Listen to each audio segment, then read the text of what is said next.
A legendary crime boss, at the end of his reign, passes the torch to his son. The family name lives on.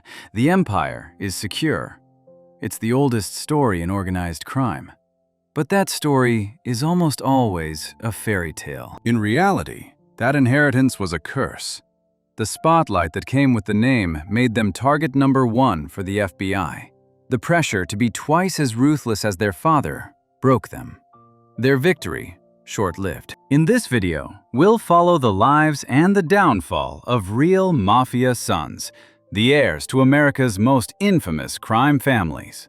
We'll break down the moments that defined their ruin, from federal trials to stunning betrayals. You'll understand exactly why, in the Mafia, being born the boss's son was often the worst possible luck.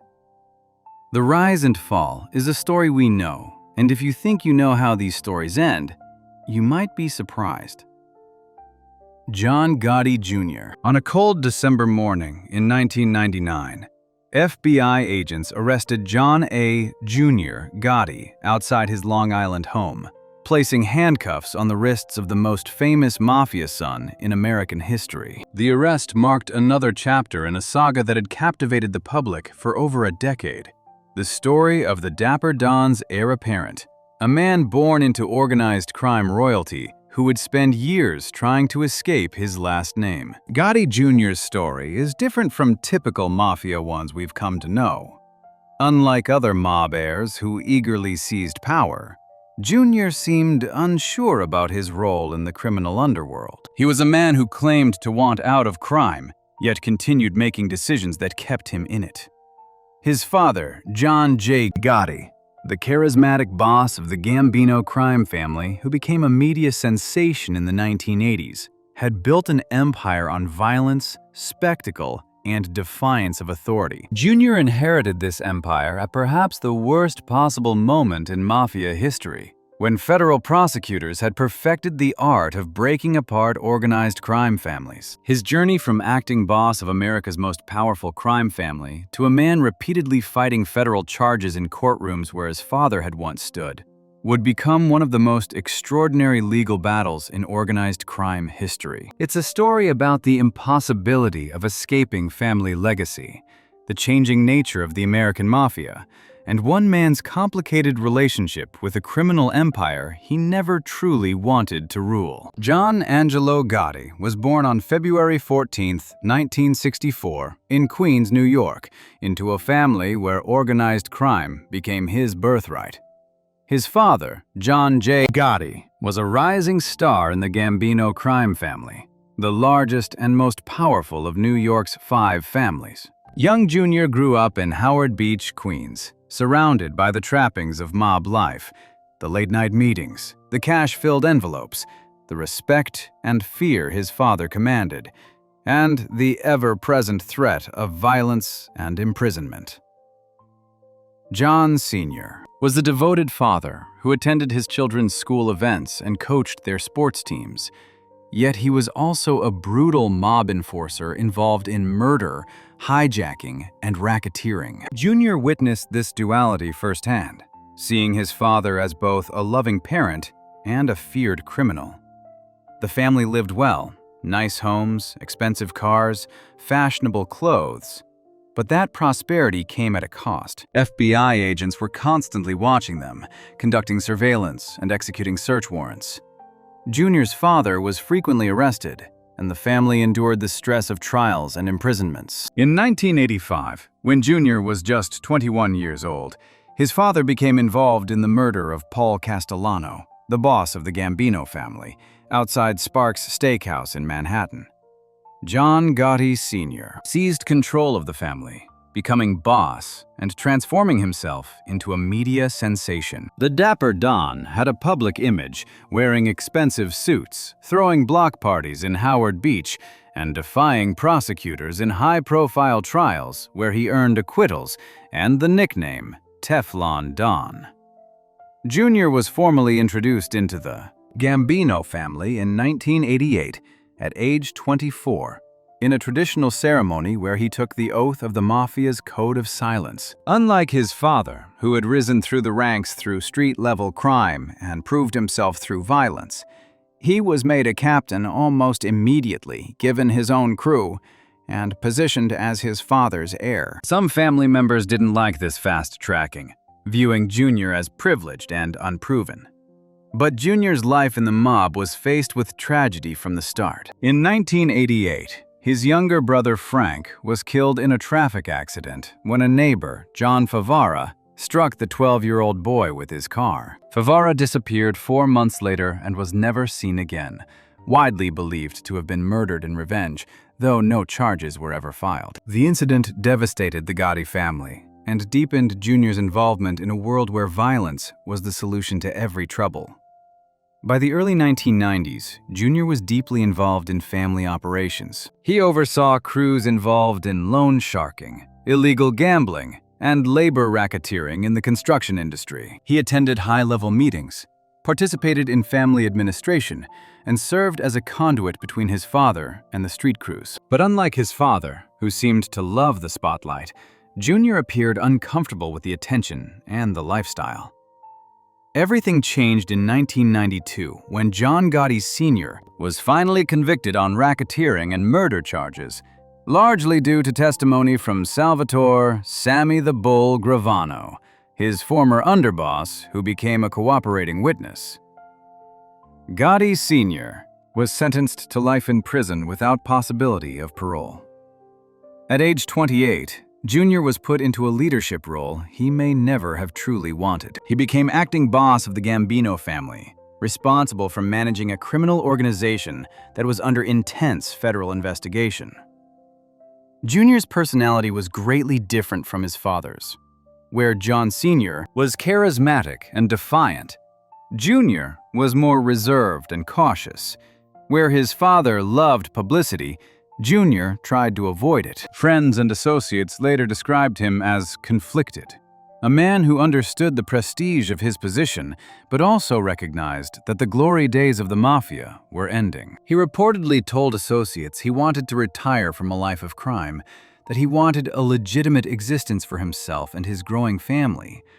But removing himself from the Gambino family would prove far more difficult than simply wishing it so. Junior attempted to lead the family, while his father directed operations from the United States Penitentiary in Marion, Illinois, one of America's highest security prisons. Communication was extremely difficult. Prison authorities monitored phone calls and visits, forcing the Gottis to use coded language and intermediaries. Junior would visit his father, receive general guidance, then return to New York to implement decisions. This awkward arrangement created a power structure where Junior had responsibility without full authority, and he was expected to manage day-to-day operations while still consulting with his imprisoned father on major decisions. The criminal activities Junior oversaw were the traditional mafia rackets. The Gambino family maintained influence in certain labor unions, particularly in the construction trades. This influence allowed them to extort contractors and control job sites. The mechanism was classic organized crime. Contractors who wanted labor peace and the ability to work on projects in Gambino territory would pay tribute, regular cash payments to family representatives. Those who refused found themselves facing union problems, work stoppages, or worse. Loan sharking remained a significant revenue generator. Junior's crews would lend money to desperate borrowers, small business owners, gamblers with debts, individuals who couldn't secure conventional loans. Illegal gambling operations continued, though they were under pressure from the expansion of legal gambling in Atlantic City and on Native American areas. The family ran sports betting operations, with bookmakers taking wagers on games and the family collecting a percentage of the action. They operated card games and dice games in various locations around New York. While less lucrative than in previous decades, gambling still generated consistent income. But Junior faced challenges his father never had to deal with as a rising mobster. The code of silence was crumbling. More and more members, when arrested and facing lengthy sentences under harsh RICO statutes, were choosing cooperation over loyalty.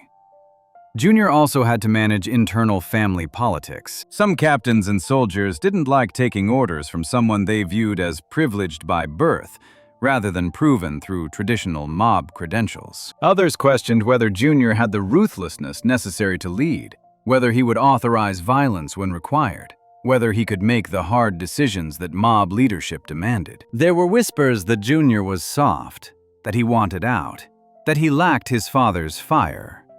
The FBI's surveillance of Junior never stopped.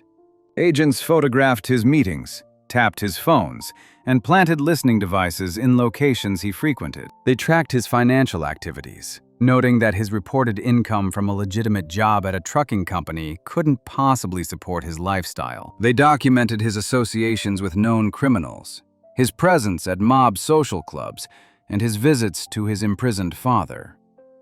Despite his alleged desire to leave, Junior continued participating in activities that would prove his undoing. He attended meetings with family members, discussed criminal business, and made decisions about family operations. Whether he was genuinely unable to remove himself or simply unwilling to fully commit to leaving, Junior remained involved in the Gambino family as the decade came to a close.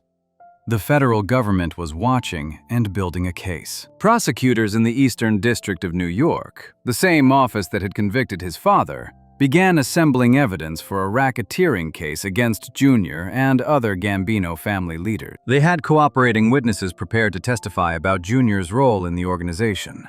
They had surveillance evidence documenting his activities. They had financial records showing unexplained wealth. By late 1998, the indictment was nearly ready. The criminal case against John Gotti Jr. was built on a foundation of racketeering conspiracy, a charge under RICO statutes that allowed prosecutors to treat his participation in the Gambino crime family as an ongoing criminal enterprise. Unlike charges for specific crimes committed on specific dates, RICO allowed the government to prosecute Junior for his role in an organization that existed to commit crimes, with specific illegal acts serving as predicate offenses demonstrating the pattern of racketeering. At the core of the charges was Junior's position as acting boss of the Gambino family from approximately 1992 through 1999. Prosecutors alleged that he had assumed leadership of the family after his father's imprisonment and had directed its criminal activities. This wasn't merely honorary. Junior had actively participated in running a criminal enterprise. He attended administration meetings where family business was discussed, resolved disputes between members, approved new members for induction, and made decisions about how the family's various rackets would operate. The extortion charges centered on the Gambino family's control over certain aspects of New York's construction industry.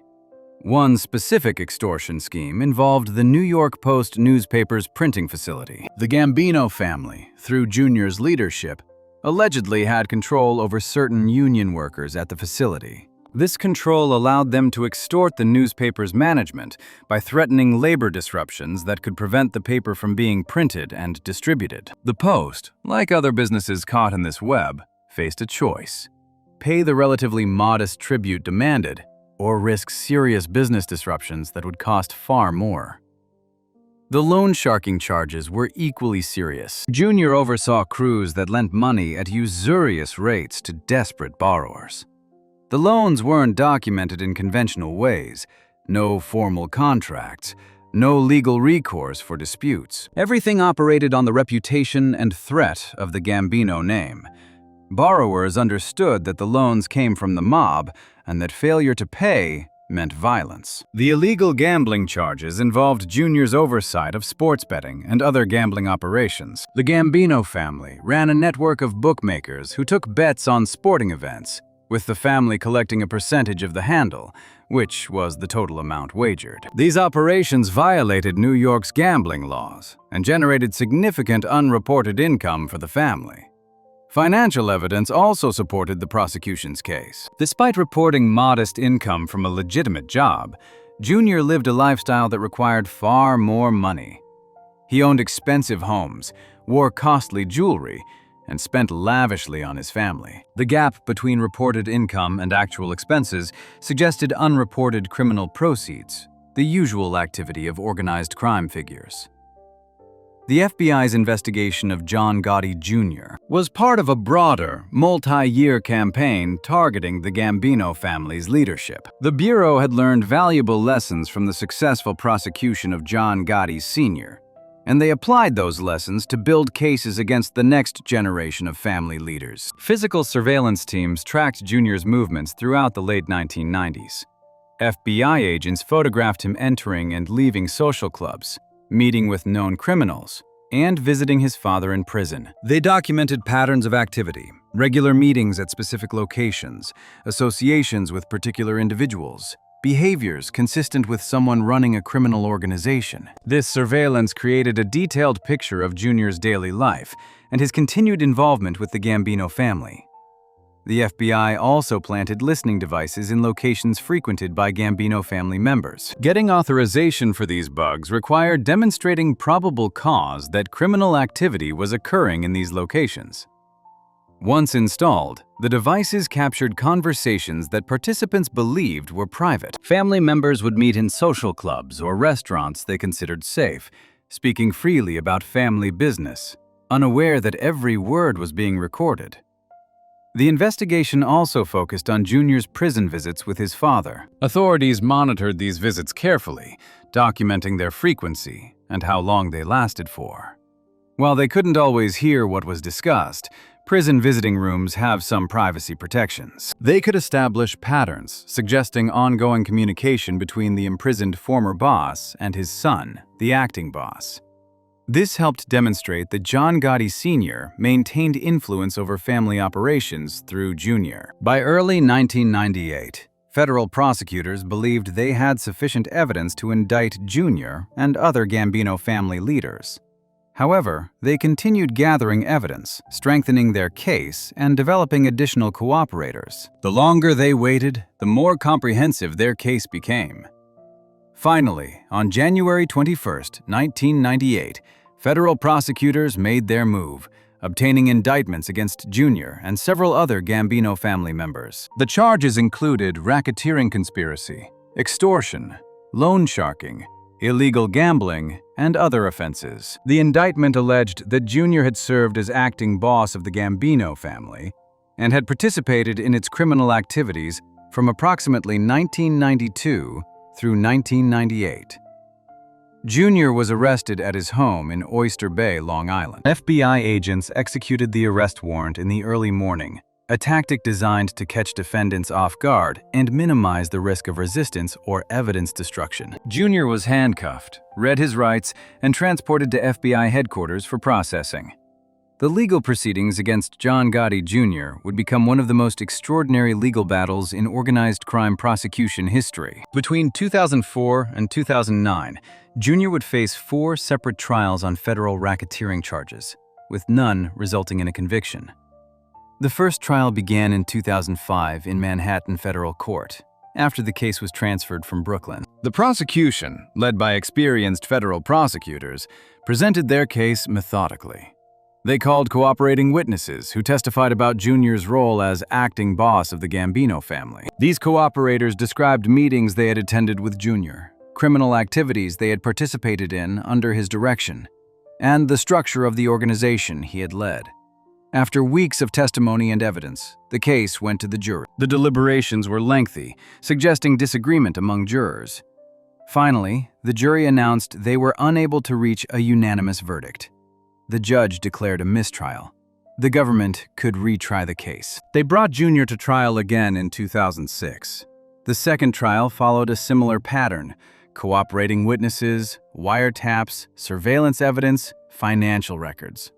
The defense again emphasized Jr.'s retirement and attacked witness credibility. Again, after lengthy deliberations, the jury couldn't arrive at a decision. Another mistrial. A third trial in 2006 produced the same result. 12 jurors couldn't unanimously agree whether Jr. was guilty beyond reasonable doubt. In 2009, prosecutors tried one final time. The fourth trial proceeded much like the ones before it. By now, the attorneys knew the case intimately, the arguments were refined, and the outcome remained uncertain. Then again, a mistrial. 4 consecutive mistrials was something unheard of in federal court. Faced with this reality, prosecutors made a remarkable decision. They would not retry the case. In January 2010, the government formally moved to dismiss the charges against Junior with prejudice, meaning they couldn't be brought again for the same conduct. After 4 trials spanning 5 years, Junior had avoided conviction not by being acquitted, but by the government's inability to convince 12 jurors unanimously of his guilt. However, Junior wasn't free. While the racketeering charges were dismissed, he had pleaded guilty in 1999 to separate charges stemming from his earlier activities as acting boss. Junior served that sentence at the Federal Correctional Institution in Fort Dix, New Jersey. He was released in 2005, but the subsequent trials for additional charges had kept him entangled in the legal system. Throughout the trials, Junior maintained that he had truly left the Mafia in 1999, and that he should not be held criminally responsible for activities after that date. For the charges to which Junior pleaded guilty in 1999, racketeering conspiracy based on his activities as acting boss in the mid-1990s, he received a sentence of 77 months, approximately 6.5 years, in federal prison. This sentence was handed down in a 1999 proceeding where Junior formally admitted his role in the Gambino family and his participation in criminal activities. John Gotti Jr.'s life after his legal battles has been described by his insistence that he has left the Mafia behind and his attempts to build a legitimate existence, though controversy and his famous name continue to follow him. After completing his 77-month sentence for the 1999 guilty plea, and after the government dismissed the charges that had resulted in 4 mistrials, Junior was finally free of active prosecution. He returned to his family on Long Island, reuniting with his wife Kimberly and their 6 children. He was in his mid-40s, having spent much of his adult life either in prison or fighting federal charges. Junior has consistently maintained that he retired from the Gambino family in 1999 and has had no involvement with organized crime since. In numerous media interviews over the years, he has described his decision to leave as driven by his desire to be present for his children and to break the cycle that had consumed his father and grandfather. He has publicly stated that he regrets his years in the mob and the pain his choices caused his family. His father, John Gotti Sr., died in federal prison in 2002 from throat cancer, never having seen freedom after his 1992 conviction. Junior has attempted to monetize his fame in legitimate ways. He has participated in numerous television interviews and documentaries about his father and the Mafia. In 2015, he published a book, Shadow of My Father, which detailed his life growing up as a Gotti, his time in the mob, and his decision to leave.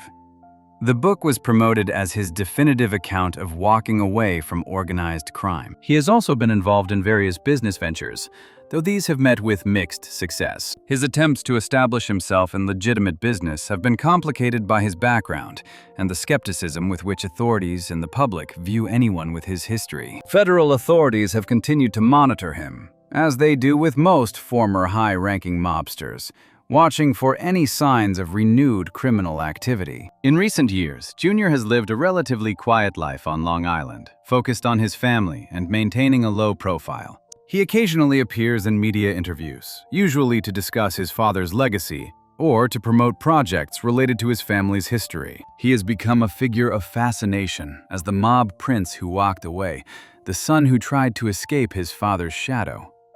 Today, John Gotti Jr. represents a unique figure in American organized crime history. The heir who refused his crown. The boss's son who tried to break the cycle. The man who spent more time in courtrooms defending himself than he ever did actually ruling the family he was born to lead. Whether his retirement was always genuine or only became genuine after repeated prosecutions made continuing impossible is a question perhaps only he can truly answer. While John Gotti Jr. walked away from his legacy, this next man could never escape the shadow of his father. Raymond Patriarca Jr. In the world of organized crime, few names carried as much weight in New England as Patriarca. For over 3 decades, Raymond L.S. Patriarca ruled the region's crime world with an iron fist from his headquarters on Federal Hill in Providence, Rhode Island. He was a legend, a man who commanded respect from mob bosses across the country and even earned a seat on the Mafia Commission. His criminal empire stretched from Massachusetts to Connecticut, controlling gambling, loan sharking, extortion, and murder-for-hire operations that generated millions of dollars per year. But when he died of a heart attack on July 11, 1984, at age 76, he left behind a complicated legacy and an even more complicated successor, his only son, Raymond Patriarca Jr. He had the bloodline, the connections, and his father's blessing. What he didn't have was his father's ruthlessness, his strategic mind, or the respect of the men he was supposed to lead. Raymond Patriarca Jr.'s reign as boss of the New England crime family would last just 6 years. And those years were marked by internal power struggles, violent rebellions, security breaches, and ultimately, a humiliating downfall. His reign had a single mistake that would trigger the most devastating attack ever launched on an organized crime family, leading to the indictment of 21 mobsters and effectively breaking apart the Patriarca crime family's power structure. This is the story of a man born into royalty, but destined for disgrace. A mob prince who inherited an empire but lacked the strength to hold it together. It's a story about the crushing weight of expectation, the brutal reality of organized crime succession, and how one man's weakness brought down one of America's most powerful crime families. Raymond Joseph Patriarca Jr. was born into organized crime on February 24, 1945, in Providence, Rhode Island. His father, Raymond L.S. Patriarca, was a man whose reputation for violence and cunning was growing with each passing year. His mother, Helen G. Mandela, was an Italian-American woman who would die of cancer in 1965 when Jr. was just 20 years old, leaving him alone with a father whose world revolved entirely around a life of crime. The Patriarca family lived well. Money was never an issue, and respect came automatically because of the name. But it also meant growing up in the shadow of a man who was larger than life, a father whose approval was hard to earn and whose expectations were impossibly high. Raymond Sr. was not a warm man. He was calculating, paranoid, and capable of ordering brutal murders without hesitation. He allegedly once ordered an elderly mobster to kill his own son over a bad business deal, and when the father pleaded for mercy, Patriarca exiled the son from the family instead. This was the world Jr. inherited, a world where blood meant little compared to earning respect through fear and violence.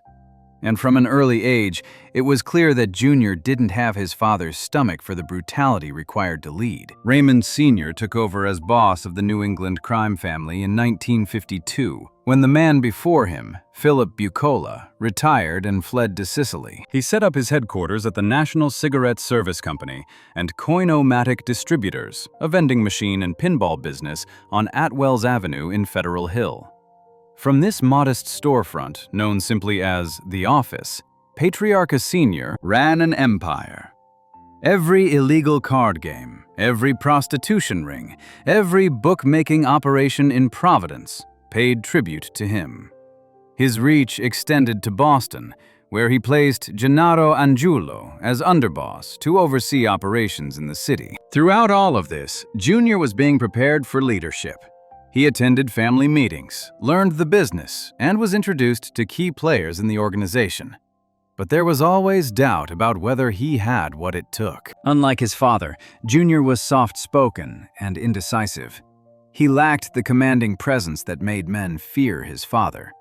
Mob associates would later describe him as weak, disrespected, and unable to command loyalty. The doubts about Jr.'s fitness to lead were so widespread that he earned a cruel nickname among wise guys, Rubber Lips, a reference to his mouth that made him look always unsure of himself, like a fish out of water. The nickname stuck, and it spoke volumes about how the men viewed him. In the Mafia, respect is everything, and a nickname like that is a clear sign that respect is absent. When Raymond Patriarca Sr. died on July 11, 1984, in North Providence, the question of succession immediately arose.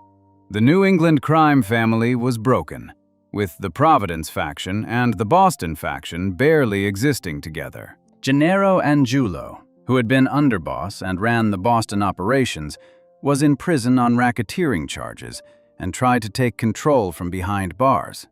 But Ilario "Larry" Zannino, the family's top captain, backed Junior for the position. The National Commission, the governing body of the American Mafia, approved Junior's rise to boss with the backing of the Gambino crime family from New York. And so, at age 39, Raymond Patriarca Jr. became the boss of the New England crime family. He promoted Zannino to consigliere in an attempt to bridge the divide between Providence and Boston. But it was clear from the start that his leadership was built on shaky ground. His first major problem was Larry Zannino, the consigliere he had promoted to help him consolidate power. In 1987, just 3 years into Junior's reign, Zannino was sentenced to 30 years in federal prison on racketeering charges. This was a devastating blow. Zannino had been one of Junior's few allies with real credibility and respect among the men. Without him, Junior's position became even more endangered. To replace Zannino, Junior turned to William "the Wild Man" Grasso, a ruthless enforcer from East Hartford, Connecticut, who had been one of his father's cellmates during Patriarca Sr.'s prison stint. Grasso was everything Junior was not: violent, decisive, and feared. He became underboss, and some law enforcement officials believed that Grasso was actually running the family. Grasso was known for his brutality and his willingness to make hard decisions. He controlled Connecticut with an iron fist and had ambitions to expand his power. Meanwhile, Junior struggled to assert his authority. He was indecisive, reluctant to enforce discipline, and perceived as weak. In June 1989, everything fell apart. On June 16, 1989, William Grasso was lured to a meeting in Connecticut. He was ambushed by a Springfield, Massachusetts gangster with ties to the Genovese crime family and shot multiple times in the back of the neck. His body was dumped by the Connecticut River. The hit on Grasso was part of a power play by Boston capo Joseph J.R. Russo, who was leading a faction attempting to seize control of the family from Junior. Russo believed Junior was too weak to lead, and that the family needed stronger leadership. The assassination of Grasso was meant to weaken Junior's position even further. Hours before Grasso was killed, there was also an attempt on the life of Frank "Cadillac Frank" Salemi, another powerful figure in the New England mob. Salemi was shot outside a pancake house in Saugus, Massachusetts, in a drive-by shooting carried out by associate Enrico Ponzo, who opened fire with an Uzi. Salemi survived the attack, but this only showed that the family was at war with itself. Junior was losing control. Nicholas "Nicky" Bianco took over the family's Providence operations as underboss, and there was widespread belief in law enforcement circles that Bianco was the real power behind the throne. Bianco was a former New Yorker who had been sent to Providence years earlier by Patriarca Sr. to work as a peacemaker. He was respected, connected, and capable, everything Junior was not. The internal warfare and loss of key leaders had weakened the family considerably. But the worst was yet to come. In October 1989, Junior made the decision that would bring down the entire organization. In an attempt to restore unity and demonstrate his authority, he authorized a Mafia induction ceremony, a sacred ritual where new members would be sworn into the family. The ceremony was scheduled for October 29, 1989, at a private residence at 34 Guild Street in Medford, Massachusetts. The location was the home of the sister of Vincent Federico, a mobster who was being inducted and who had obtained a weekend leave from prison by claiming he needed to attend to family business. 4 men would be inducted that day: Vincent Federico, Carmen Tortora, Robert "Bobby" DeLuca, and Richard Florimo. Approximately 17 to 20 made members would attend, including Junior, consigliere Joseph J.R. Russo, What none of them knew was that one of the attendees, Angelo "Sonny" Mercurio, was an FBI informant. Mercurio had begun cooperating with the FBI in 1987 after being released from prison and becoming dissatisfied with the family's lack of support for his relatives. In the months leading up to the ceremony, Mercurio had tipped off his FBI handlers about the planned induction. The FBI had installed hidden audio surveillance equipment in the Medford home, and they were about to capture something never known before: the first ever complete audio recording of a traditional Mafia initiation ritual. The FBI was about to capture all of it on tape. Raymond Patriarca Jr. would be presiding over the ceremony, his voice clearly identifiable, providing the federal government with irrefutable evidence not only of his leadership role, but of the Mafia's very existence as an organized criminal enterprise. October 29, 1989, was supposed to be a day of renewal for the Patriarca crime family. Raymond Patriarca Jr. had called together his most trusted men to conduct an induction ceremony that would bring 4 new soldiers into the organization. It was meant to be a show of strength, a demonstration that despite the recent violence and internal troubles, the family was moving forward. Jr. made it clear that the warring factions had made peace and asked everyone to put the past behind them. The ceremony began with Jr. addressing the 4 inductees: Vincent Federico, Carmen Tortora, Robert "Bobby" DeLuca, and Richard Florimo. These men had been extensively investigated by the family. They had proven themselves through years of criminal activity, demonstrated their loyalty, and shown they had the right stuff to become members of the Mafia. The ceremony continued with explanations of the family's hierarchy and structure. Jr. and the other senior members present explained the rules of the organization, how disputes would be resolved, how money would be earned and distributed, how members were expected to conduct themselves. The FBI microphones captured discussions of criminal activities, including extortion, loan sharking, and gambling operations.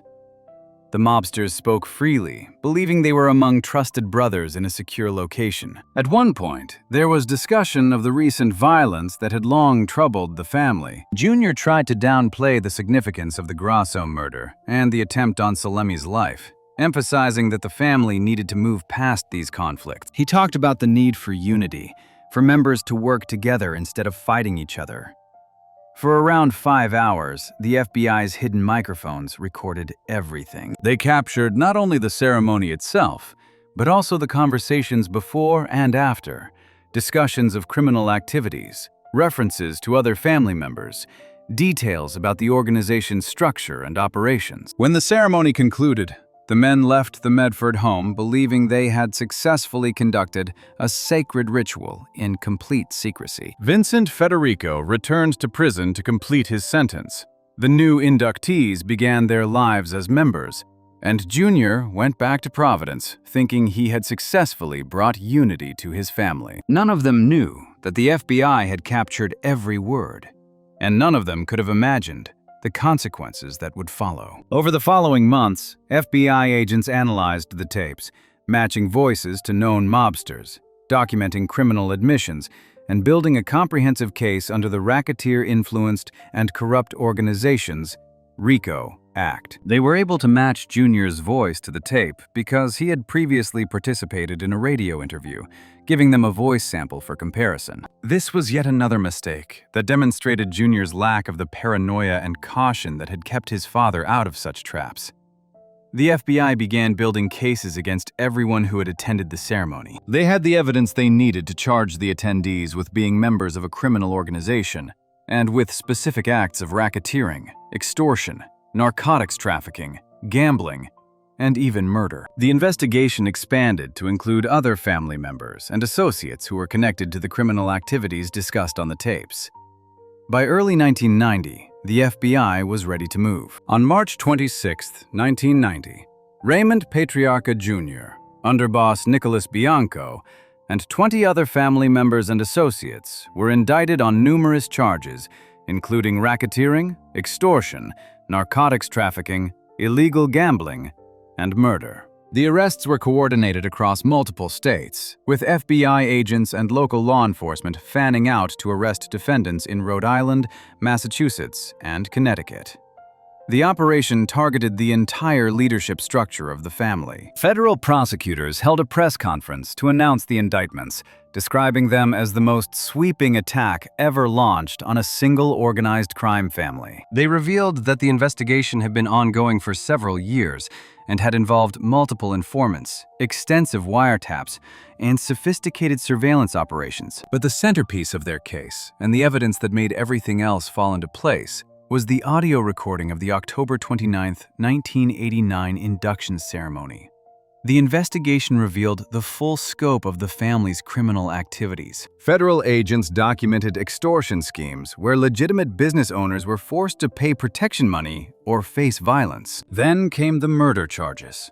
The indictment included allegations that family members had committed or conspired to commit multiple murders to favor the organization's interests, eliminate rivals, and punish those who cooperated with law enforcement. While Junior himself was not charged directly with ordering any murders, his leadership of the organization made him criminally liable for the actions of his members. For Raymond Patriarca Jr., the indictment was the beginning of the end. The organization his father had built and maintained for 3 decades was about to collapse. The respect he had never fully earned was gone entirely, replaced by the humiliation of having presided over the biggest security breach in Mafia history. He had become a symbol not of power and leadership, but of incompetence and failure. In the weeks following the indictments, the immediate question of leadership arose. With Junior and underboss Nicholas Bianco both facing serious charges, the family needed someone to take over day-to-day operations. Because of the embarrassment caused by the ceremony tape, he was effectively replaced as boss by Bianco, who maintained a very low profile while the case proceeded. But Bianco's reign would be short-lived. In 1991, he was convicted on RICO charges and sentenced to 11 years in federal prison. 8 other family members were also convicted in that wave of prosecutions, further destroying the organization's leadership. Bianco would die in prison in 1994. By December 1991, most defendants had concluded that fighting the charges was useless. Raymond Patriarca Jr. pleaded guilty to multiple counts of racketeering conspiracy under RICO. As part of his plea agreement, federal prosecutors dropped several more severe charges, including alleged conspiracies to commit murder, which Jr. denied participating in during his court statements. The plea deal reflected the government's recognition that while they had strong evidence of Jr.'s leadership role in the criminal world, they had less direct evidence linking him to specific violent crimes. On June 17, 1992, Judge Mark Wolf sentenced Raymond Patriarca Jr. to 97 months in federal prison. He was also ordered to give up huge amounts of money, the earnings of his criminal activities, as part of his sentence. Other defendants received different sentences. Joseph J.R. Russo, who had led the rebellion against Jr. and who had a more extensive criminal record, received a longer sentence. Vincent Ferrara and other capos also pleaded guilty and were sentenced to significant prison terms. By the time all the legal proceedings concluded, the Patriarca crime family's leadership had been completely broken apart. On January 6, 1992, all remaining defendants in the RICO trial pleaded guilty and received lengthy sentences and large fines. The total collapse of resistance demonstrated just how strong the government's case had been. In 1993, another 26 associates were convicted for running a bookmaking operation, further extending the damage to the organization. While Jr. served his sentence, leadership of what remained of the Patriarca crime family passed to Frank Cadillac Frank Salemi, the Boston mobster who had survived the 1989 assassination attempt. Salemi moved the family's base of operations back to Boston, marking the first time in decades that Providence was not the center of power for the New England mob. Jr. was initially held at the Federal Correctional Institution in Danbury, Connecticut, over 4 hours away from his family in Rhode Island. The facility housed high-security inmates under conditions that restricted visitation and contact with the outside world.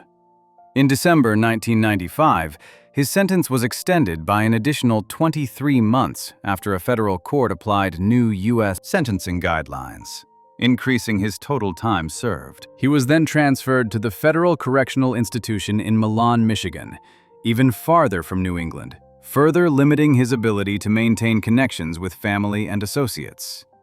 He was finally released on December 11, 1998. For Raymond Patriarca Jr., the sentencing represented the final acknowledgement of his failure. He stood before the court as a man who had inherited a criminal empire but couldn't hold it together, who had proven himself unworthy of the legacy his father had left him. For Nicholas Bianco, who had taken over as boss after Junior's disgrace, the sentence of 11 years represented a death sentence. His eventual death marked another chapter in the family's decline, removing yet another experienced leader who might have helped rebuild the organization.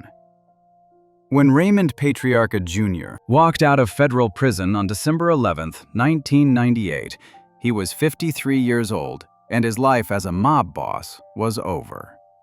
The organization his father had built no longer existed in any meaningful form. The New England crime family still survived, but it had been weakened. Unlike some mob bosses who try to reclaim power after prison, Junior made a different choice. He walked away from organized crime entirely and stepped into retirement. Junior moved to Lincoln, Rhode Island, and began building a new life away from the mob. He found success in real estate development, using his intelligence for legitimate enterprises for the first time in his adult life. Over the years, Junior has maintained a low profile. Unlike other former mobsters who write tell-all books or give interviews about their time in organized crime, Junior has largely avoided the spotlight. He married a woman named Barbara, who has occasionally made small political donations over the years. He has tried to live as a normal citizen, working in real estate and building a legitimate business portfolio. However, in August 2024, a minor controversy erupted when it was revealed that Rhode Island House Speaker K. Joseph Shekarchi had accepted a $2,000 campaign donation, the maximum allowed under state law, from Raymond Patriarca Jr. of Lincoln. The donation, made in April 2024, sparked immediate questions about why a sitting political leader would accept money from a former mob boss. When reached for comment, Shekarchi said he believed the donation might have come from Patriarca's wife, Barbara, and suggested it could have been a data entry error on the campaign finance report. He indicated that if the donation did come from Raymond Jr., he would donate the money to charity. Reports in 2024 and 2025 describe Raymond Patriarca Jr. as a successful real estate developer who has built a legitimate business empire in Rhode Island.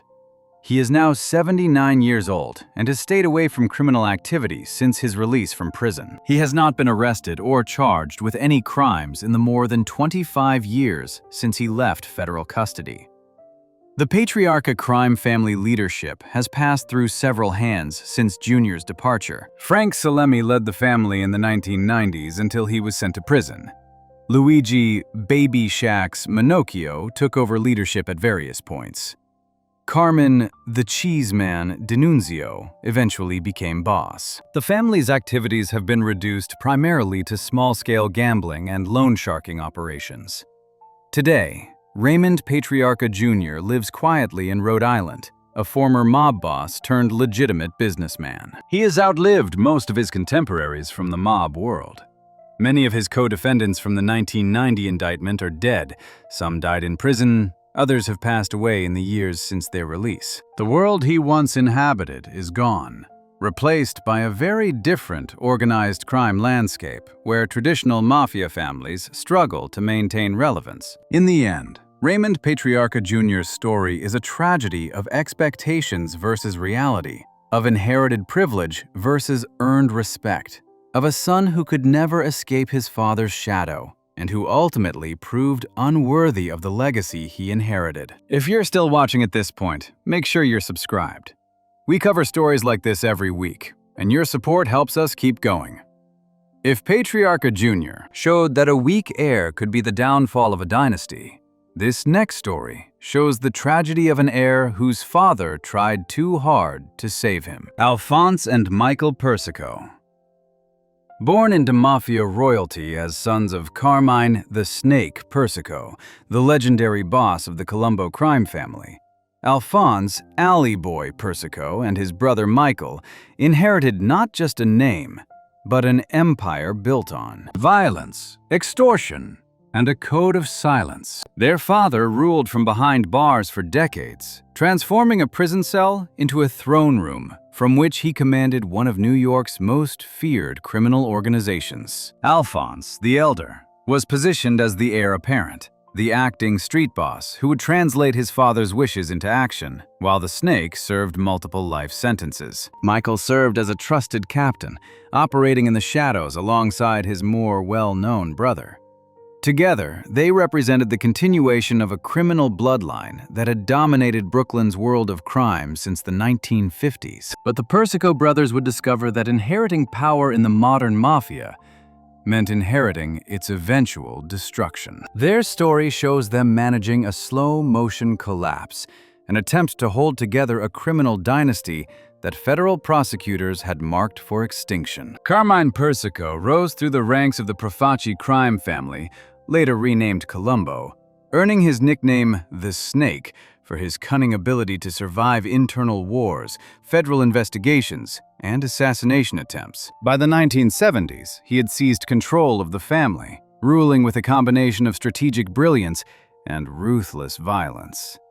Even after his 1986 conviction in the famous Commission case, which resulted in a 139-year sentence, Persico maintained control. From his cell in various federal penitentiaries, he continued to direct family operations through a network of representatives, maintaining his grip on power. Alphonse Persico was born in 1954, the eldest son destined to inherit his father's criminal empire.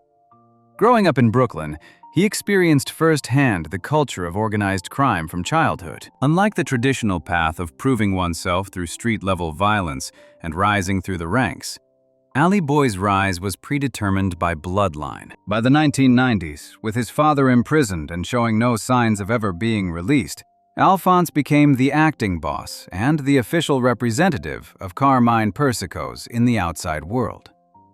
Michael Persico, born in 1960, followed the same path. Though lesser known than his older brother, Michael was equally involved in the family business. He operated as a captain, overseeing crews involved in loan sharking, gambling, and labor racketeering. The brothers worked together, with Alphonse handling the strategic decisions and family politics, while Michael managed day-to-day criminal operations. The Colombo family the brothers inherited was different from the one their father had dominated. The 1990s brought the Colombo War, a brutal internal conflict that left dozens dead and severely weakened the organization. The war erupted when Carmine Persico, from prison, appointed Victor "Little Vic" Orena as acting boss. When Persico later tried to remove Orena in favor of his own son, Alphonse, Orena rebelled, splitting the family into factions. The resulting violence brought intense law enforcement investigation and turned former allies into enemies. By the time the war ended in the mid-1990s, the Persico faction had won, but at a cost. The family had many members dead or imprisoned. Alphonse assumed his role as acting boss over a significantly weakened organization. Michael, meanwhile, continued operating his crew, trying to generate income for the family. The brothers were trying to operate in a new reality. They maintained the old rituals, the secret meetings, the hierarchies, and the code of silence. But these traditions offered little protection against modern investigative techniques. FBI agents could now deploy more advanced wiretaps, tracking devices, and financial analysis. Even the culture of loyalty that had protected the mob for generations was losing its value. Faced with lengthy prison sentences under harsh RICO statutes, more and more men chose cooperation over this code of silence. The Persico brothers found themselves managing a crumbling criminal enterprise. The FBI's Colombo squad had made breaking down the family a top priority, dedicating resources to surveillance, wiretaps, and developing informants within the organization. Every move the brothers made was being watched, recorded, or reported by someone wearing a wire.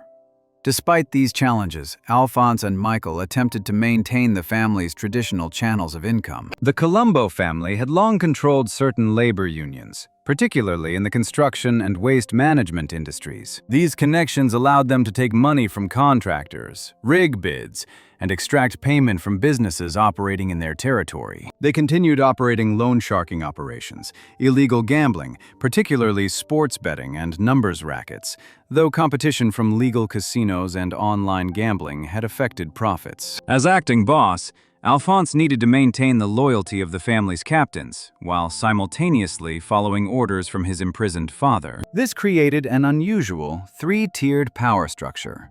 Carmine issuing orders from prison, Alphonse attempting to implement them on the street, and various captains pursuing their own interests while paying service to the family. Communications with Carmine were particularly challenging, as prison authorities monitored phone calls and visits. Michael's role involved more direct criminal activity. He supervised crews engaged in loan sharking and gambling, collecting debts and resolving disputes. But the FBI was watching and listening. Throughout the early 2000s, federal agents systematically planted listening devices in the Persico brothers' vehicles, homes, and regular meeting places. They tapped phone lines and monitored email communications. They photographed meetings, tracked movements, and built detailed organizational charts mapping the family's structure. More importantly, they flipped several family members into cooperating witnesses, men who agreed to wear hidden recording devices and testify against the family in exchange for reduced sentences. The pressure was mounting in other ways, too. Other families were facing similar prosecutions, with bosses and underbosses receiving lengthy sentences. The Genovese, Gambino, Bonanno, and Lucchese families were all under intense investigation. The era of the powerful New York mob boss seemed to be ending. Financial pressures added to their difficulties. The family's traditional rackets generated far less money than in previous decades. Legal expenses from defending family members consumed a lot of resources. They needed to support the families of imprisoned members, a traditional mafia obligation that only created additional burdens. Meanwhile, younger members were less willing to accept the old hierarchies, more focused on personal profit than family loyalty, and more likely to cooperate with authorities when arrested. The brothers operated from several key locations in Brooklyn that served as the nerve centers of their operations. The Veterans and Friends Social Club on 86th Street in Bensonhurst became one of Alphonse's primary meeting places, a storefront where members would gather to discuss business over espresso and card games. Michael frequented similar establishments in Carroll Gardens, conducting his loan sharking and gambling operations from back rooms where the windows were always covered and conversations were kept deliberately vague. These social clubs represented the old way of doing business.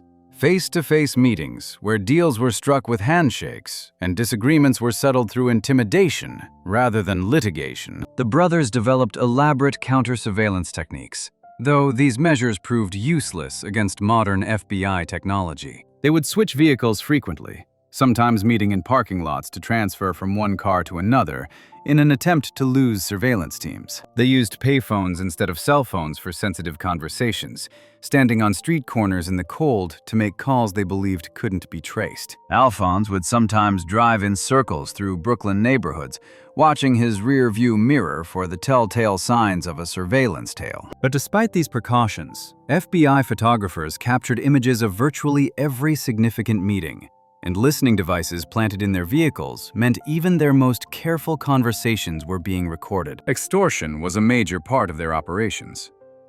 The Colombo family maintained control over certain labor unions and construction companies in New York, particularly in Brooklyn. Through these connections, the Persicos and their associates could demand payments from contractors who wanted to work on specific projects or in particular territories. One particularly well-earning extortion scheme involved the concrete industry in New York City.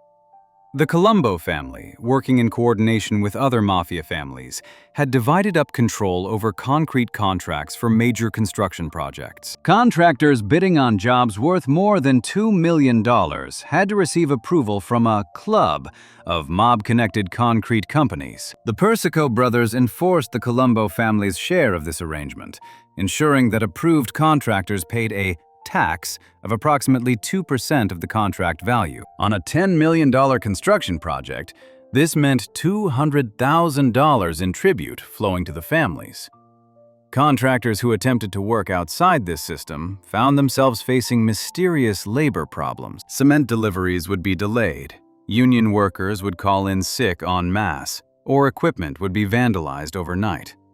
The message was clear: pay the tribute or don't work in New York. The waste management industry represented another area of Colombo family control that the Persico brothers maintained. Through connections to private sanitation companies and Teamster union officials, they could control which companies received contracts for commercial garbage collection in certain Brooklyn neighborhoods. Small businesses like restaurants, retail stores, warehouses had no choice. The Colombo-connected companies charged inflated rates, knowing customers had no alternatives. Businesses that attempted to hire different services would find their garbage sitting uncollected, rotting in the summer heat. Or they would receive threatening visits from union representatives explaining the importance of using the proper service. This group in the waste industry generated hundreds of thousands of dollars yearly for the family, with portions flowing upward to the Persico brothers. Businesses that wanted to operate without any trouble would pay the family. Those who refused faced consequences ranging from work stoppages to physical violence.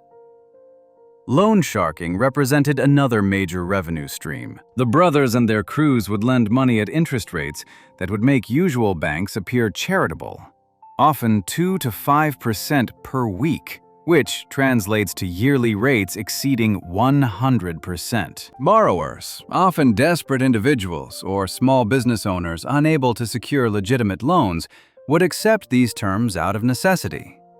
The loan sharking operation relied on the given threat of violence for collection. Borrowers understood that failure to pay meant both physical harm and damaged credit scores. Michael Persico personally supervised loan sharking operations within his crew. FBI surveillance recorded him discussing outstanding loans, interest payments, and collection problems. In conversations captured on wiretaps, he could be heard calculating interest, determining payment schedules, and discussing what to do about borrowers who had fallen behind. The recordings revealed a methodical business operation, with detailed record-keeping and regular collections, different from legitimate lending only by the illegal interest rates and violent collection methods. In one case, documented by FBI surveillance, Michael Persico's crew lent $30,000 to a struggling restaurant owner in Brooklyn who needed cash to make payroll and pay suppliers. The terms were standard for loan sharking: $1,500 per week in interest, 5% weekly interest that translated to a 260% annual rate. The borrower made payments for several months, but eventually fell behind when his restaurant's business declined. Surveillance recordings captured conversations where Michael's associates discussed what to do about the delinquent loan. One recording featured a discussion about visiting the restaurant owner to remind him of his obligations. Another conversation involved calculating how much the borrower now owed when penalty interest was added to the original debt. The restaurant owner, facing threats of violence, eventually sold his business at a loss and used the proceeds to pay off the loan, losing his livelihood to satisfy a debt that had ballooned to nearly double the original amount borrowed. The illegal gambling operations the brothers oversaw were extensive and well organized. They ran sports betting rings that took wagers on football, basketball, baseball, and boxing matches. During football season, their bookmakers would handle tens of thousands of dollars in bets each weekend, with the family collecting a percentage of the total handle, regardless of who won or lost. They operated these betting operations through a network of trusted associates who would meet bettors in bars, restaurants, and social clubs throughout Brooklyn. The bookmakers kept detailed records of who bet what amounts on which games, tracking wins and losses in notebooks using coded notation that would be meaningless to outsiders, but perfectly clear to those in the operation. At the end of each week, the bookmakers would settle accounts, collecting from losers and paying winners, and then send up their required percentage to Michael Persico's crew, which in turn reported earnings to Alphonse. But beyond these specific criminal activities, the brothers' greatest crime was their participation in maintaining the criminal enterprise itself. RICO statutes recognize that organized crime families cause societal harm simply by existing. They corrupt legitimate businesses, intimidate communities, and perpetuate cycles of violence. By assuming leadership positions within the Colombo family, by conducting inductions of new members, by holding meetings and issuing orders, the Persico brothers perpetuated an organization dedicated to crime. The FBI's investigation of the Persico brothers was part of a broader, multi-year effort to dismantle the Colombo crime family. The Bureau had learned painful lessons from previous Mafia cases. Successful prosecutions required not just evidence of individual crimes, but extensive documentation of the entire criminal enterprise, its structure, leadership, and ongoing operations. The breakthrough came through electronic surveillance. Over several years, the FBI successfully planted listening devices in locations frequented by the Persico brothers and their associates. These bugs captured hundreds of hours of conversations discussing family business, criminal activities, and internal politics. Wiretaps on the brothers' phones provided additional evidence. Though the Persicos attempted to use payphones and avoided discussing sensitive matters on their personal lines, communication meant investigators still captured evidence. The combination of listening devices and phone taps created a record of the family's activities.